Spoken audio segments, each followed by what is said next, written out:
আসসালামু আলাইকুম ভাই। আমাদের বাংলাদেশে ভাই ম্যাজিক চলতেছে। আর ম্যাজিকটা বিশেষভাবে চলতেছে আপনার সংসদের ভিতরে। সংসদের ভিতরে বড় একটা ম্যাজিকের আড্ডা বয়ে রয়েছে।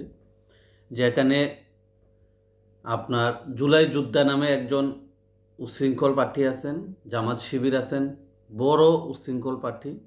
যেটা মনে করেন যে সবচেয়ে বাংলাদেশেও যত উচ্ছৃঙ্খল আছে, সবচেয়ে বড় উচ্ছৃঙ্খল প্রার্থীর ভিতরে জামাত হইছে ১ নম্বর, এনসিপি ২ নম্বর। আর বিএনপি তো সাথে আছে। আর আওয়ামী লীগ ছিল, আওয়ামী লীগ তো চলে গেছে। আপনারা দেখেন বাংলাদেশে হামের আক্রান্ত হয়ে ছোট ছোট বাচ্চাগুলা মারা যাইতেছে। আর সেই সংসদের ভিতরে কোনো এই নিয়ে কোনো কথা নাই, বার্তা নাই, কোনো কিছু নাই। তারা নিয়ে পড়ে আছেন তাদের জুলাই সনদ আর ৭১। আর এই সাইডে দিয়ে জানি আপনার ছোট ছোট বাচ্চাগুলা মারা যাইতেছে। তাদের ভিতরে কোনো ফিলিংস নাই, তাদের ভিতরে কোনো অ্যাক্টিভিটি নাই যে এই বাচ্চাগুলো মারা যাইতেছে, তাদের জন্য কিছু করা দরকার, হামের টিকা দরকার। তেল পাম্পে তেল নাই, তেলের জন্য মানুষ হাহাকার করতেছে, লাইনের পরে লাইন। আপনার গাড়ি ওয়েট করতেছে শুধু তেলের জন্য। ইন্ডাস্ট্রিগুলো বন্ধ হয়ে যাইতেছে।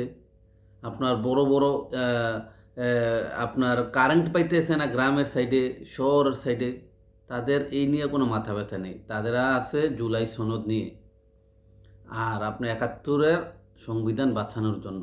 ঠিক আছে, ৭১-এর সংবিধান আমাদের বাংলাদেশের অস্তিত্ব, তাকে বাঁচাতে হবে। কিন্তু জুলাই সনদ এটা তো একটা সন্ত্রাসী কার্যক্রমের মাধ্যমে এটা তৈরি হয়েছে। এটাকে কেন বাস্তবায়ন করতে হবে রে ভাই?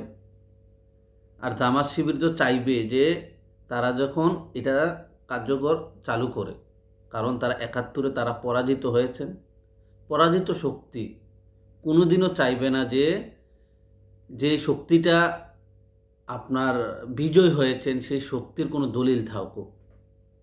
তারা চাইতেছে যে সেই দলিলটা মুছে যাক। জামাত শিবিরের মেইন এজেন্ডা হচ্ছে এটা। ভালো থাকবেন, সুস্থ থাকবেন এবং আমার চ্যানেলটা অবশ্যই সাবস্ক্রাইব করবেন।